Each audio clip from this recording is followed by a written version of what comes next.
In the name of the Father, and of the Son, and of the Holy Spirit, one God, Amen. Christ is in our midst. It's so good to see all of you this morning, although the weather is probably hindering some from coming this morning, but it's so good to see all of those who made it this morning and pray with us in person. And I know how many people are at their homes praying along our side. And always I keep hearing the stories of how many people are really watching, but not only watching, but praying with us. So today the gospel is bringing another challenge to us. The one that we have just heard talks about this neighborhood or this town where they had a person who was well known for his sickness, and Christ healed him. However, the people of that area, after knowing that Christ healed that man, still came to him, and out of fear they asked him to depart from among them.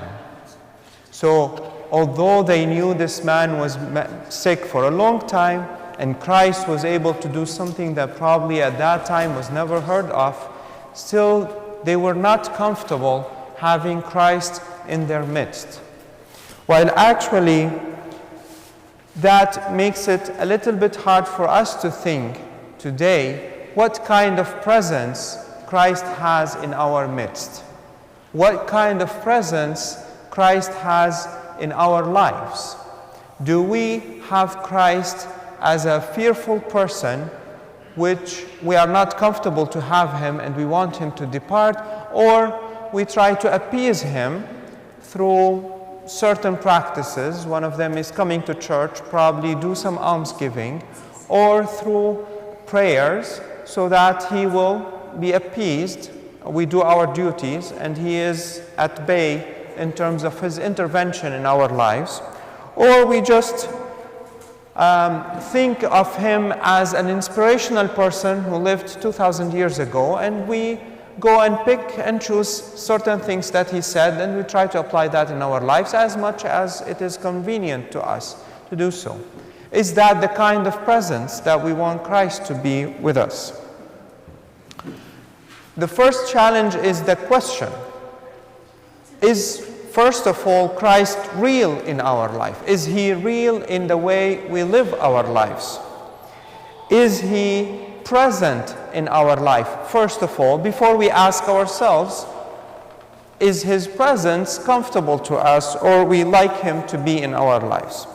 So let me give you an example of how to think about it.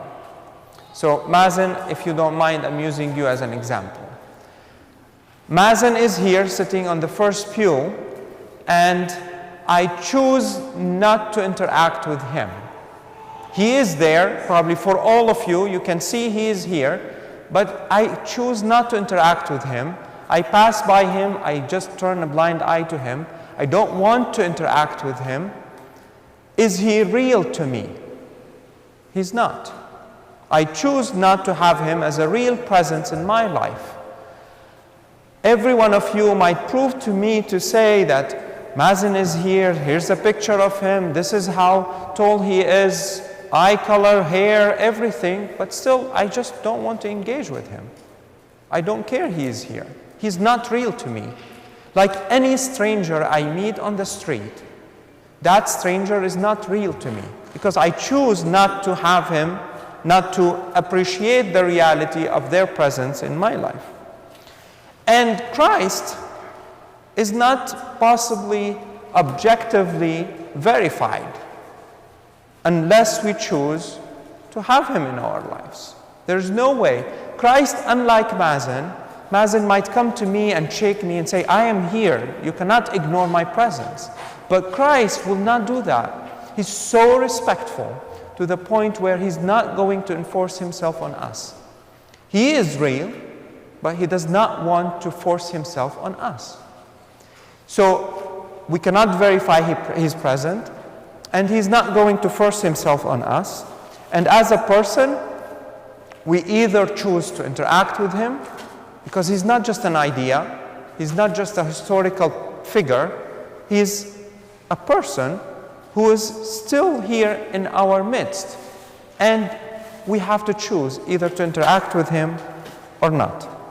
So if you have noticed over the past few months, I have been coming out and saying, Christ is in our midst. And this is a very old greeting among Christians. When they greeted each other, they said, Christ is in our midst. And the answer was, He is and always shall be. And this greeting happens also during the service in a very, very important time of the service. And you will notice that today, thankfully, that Father John is with us. When we have multiple clergy together serving, then they exchange the kiss before we start the consecration of the gifts. So the priests together and the deacons together will come out, and if there's a bishop, they will do that toward the bishop, exchange the kiss with him, and they will say to each other, Christ is in our midst, and the answer, He is and always shall be. And that happens right before we ask the Holy Spirit to come down and to transform not only the bread and wine into His body and blood, but to transform us to His body and blood.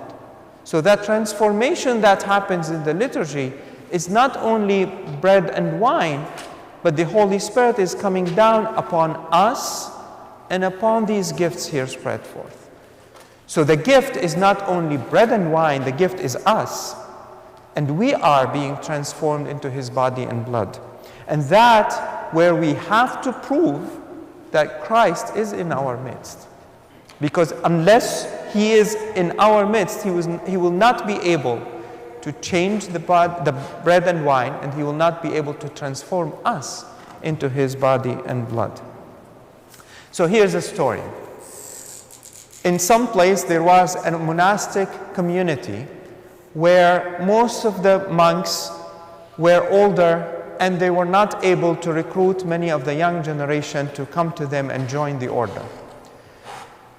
And they knew that in a few years probably the doors of the monastery would be closed and no one would be living there anymore.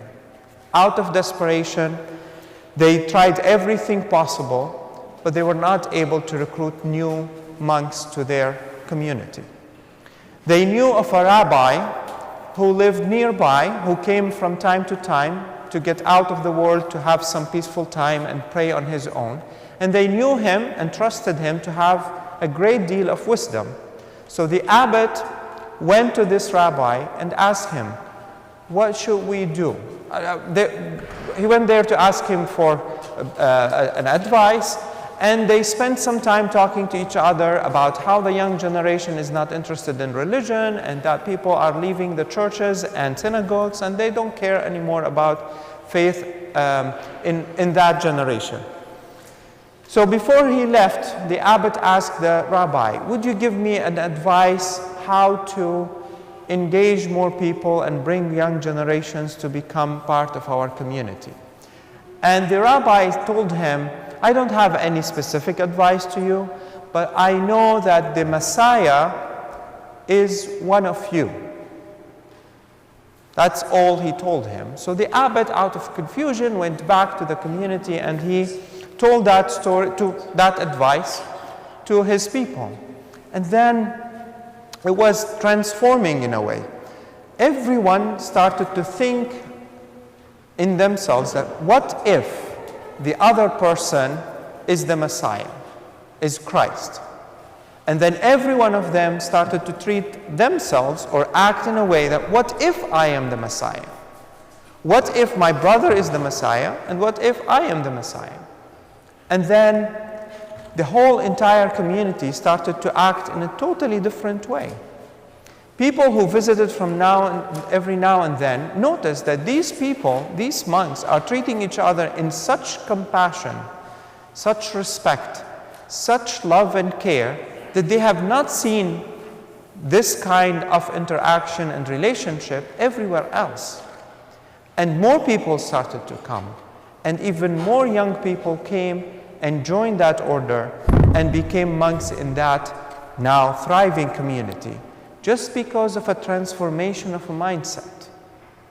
Because they recognized, as we are invited today, to that not only Christ is in our midst, He is on our faces. We are created according to His image and likeness. And everyone is created in such a way. The problem is there's a lot of dust. But the reality is that is imprinted in every one of us that Christ's face, Christ Himself we are created according to His image. He is inside us. So when we live our life as if Christ is in our midst, everything will change. All our relationships, our complaints about people not caring about God, did we give them example as Christians that Christ is real or God is real? Unless we behave as if He is real, because He is real. Or otherwise, why should we come here? If God is real in our life, then people would see that He is real in their lives. And that does not only apply on the people who are sitting next to us in the pew, but also to our children, to our colleagues at work, to the strangers that we see on the street. If He is real to us, then we can show that He is real to them. But we start with ourselves first. Because we cannot blame other people not to see Mazen, because they have never experienced Him. They have never interacted with Him. The only way for them to come to Him is to see that people had a relationship with Mazen and they know who He is. And the same applies to Christ Himself. And that does not only apply to our interaction with each other, but frankly that applies to the way we see ourselves. Because then we see the potential that God had to us. In times when we have depression, or we're sick, we're tired, we're desperate in the times that we are living in, we remember that Christ is in our midst. That we are here, we are unique people for a certain reason. And every stranger and every person in our lives is there for a reason. But we have to uncover that reason. We have to interact with them as if, but as a reality that Christ is present through them. And that we are present to them as Christ. Unless we have this mindset, we cannot heal the broken world around us. The many demons that this guy was healed today, the many demons that we have around us, all the brokenness, corruption, the desperation, the sadness that is around us cannot be healed unless Christ is in our midst. So let us live our lives in a way that shows that God is real to us first, not just as an idea, but as a reality, so that the world can be transformed through us, through our love, through our compassion, through our care to every stranger that we might meet in our lives. Amen.